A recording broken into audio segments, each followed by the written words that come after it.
안녕하세요. 애솔입니다. 네, 이게 얼마 만에 상장인가요? 8월 25일 그래피 상장 이후 거의 한 달 만에 상장이라고 할 수가 있겠습니다. 내일 19일 금요일에 S2W가 증시에 입성하게 되고요. 이 회사는 다크웹이나 텔레그램 같은 각종 히든 채널의 데이터를 수집하고 분석하는 데 특화된 AI 데이터 분석 기업이었습니다. 특히나 인터폴의 공식 파트너로서 공공, 정부기관용 사이버 안보 빅데이터 플랫폼을 제공하다 보니까 한국의 팔란티어라는 별명이 붙었었고요. 그 밖에 기업용 제품이나 산업 특화 AI 솔루션도 제공을 하고 있었습니다. 다만 매출 규모가 아직은 좀 미미하고 계속 적자만 지속되는 상태였어요. 그래서 A와 BBB 등급을 받고 기술 특례 상장을 추진했고요. 그럼에도 공모가는 상단으로 확정이 됐고 대신증권에서 배정을 받았습니다. 최종 배정 내역부터 보시면 우리 사주는 미달이 없습니다. 근데 1인당 평균 배정 금액이 약 436만 원밖에 안 됐기 때문에 충분히 소화될 것으로 예상을 하긴 했었죠. 그래서 크게 의미 있는 결과까지는 아니고요.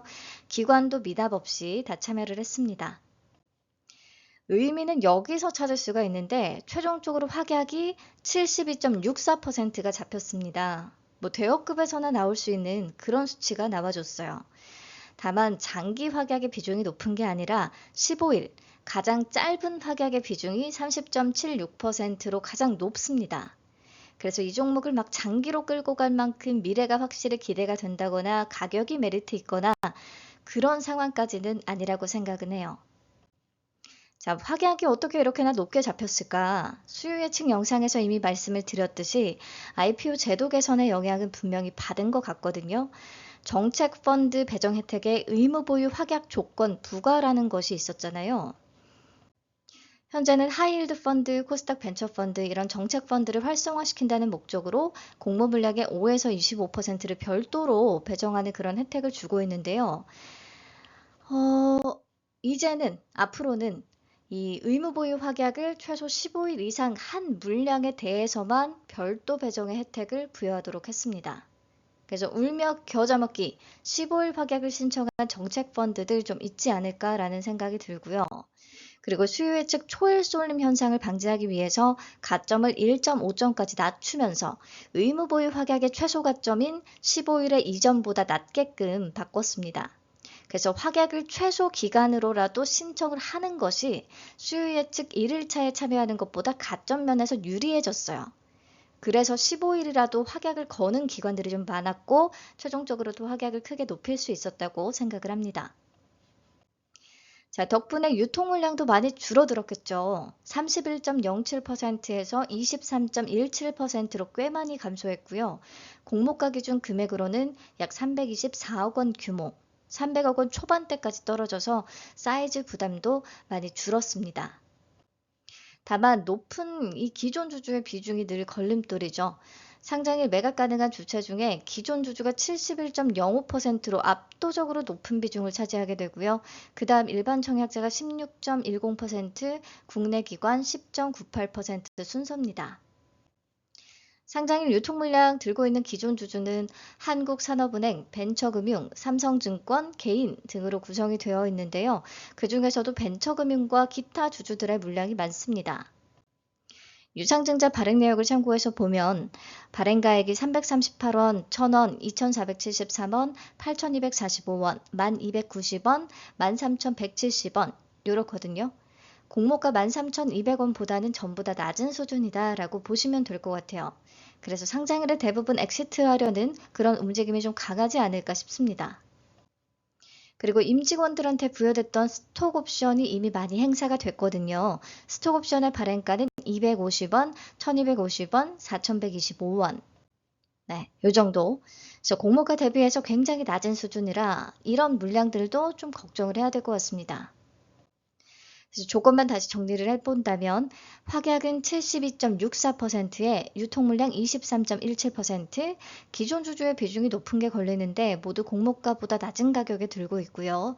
그래도 유통가는 금액은 약 324억 원으로 부담이 덜하고 시가총액은 약 1,398억 원. 그래서 매우 높은 확약과 300억 원대의 유통 물량이 좀 포인트가 되겠습니다. 근데 아시다시피 얘는 가격 메리트는 딱히거든요.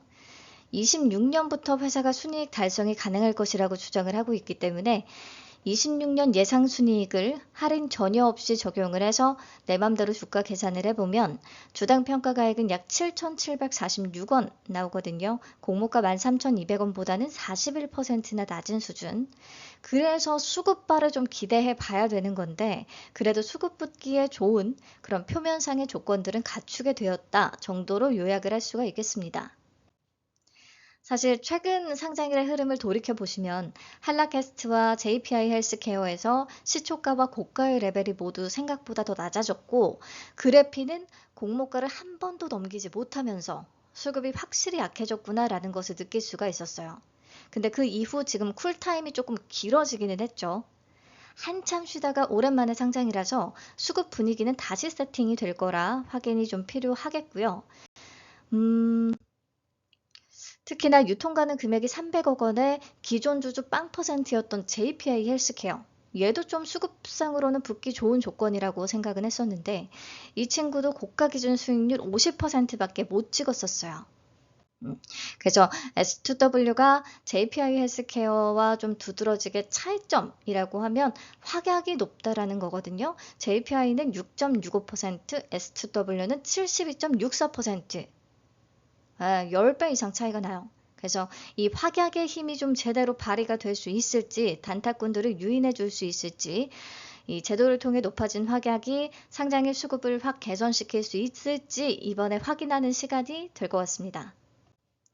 자, 정리하겠습니다. 섹터나 가격 메리트는 좀 약해서 수급에 기대봐야 되는 상황이었는데 최종적으로 확약이 72.64%, 유통시총이 324억 원으로 수급 붙기 좋은 조건은 만들어졌습니다. 바로 앞전에 상장을 했던 세 종목은 수급이 굉장히 약했기 때문에 오랜만에 상장에 수급 살아날 수 있을지 확인 필요하겠고요. 38 커뮤니케이션 기준으로 매도 호가는 25,000원, 매수 호가는 23,000원 정도 나와 있어요. 우선은 참고만 하시고 목표 수익률은 그래도 JPI 헬스케어의 50%는 넘어설 수 있을 것으로 기대를 좀 해보며 24,000원에서 25,000원 정도를 보고 있습니다. 밸류가 조금 애매해서 장전 동시효과 때 상황 보고 다시 또 생각은 해봐야 될 것 같네요. 네, 내일 아침 좋은 결과를 기대해 보며 라이브에서 뵙도록 하겠습니다. 감사합니다. 오늘 행복하고 웃음 넘치는 하루 되세요.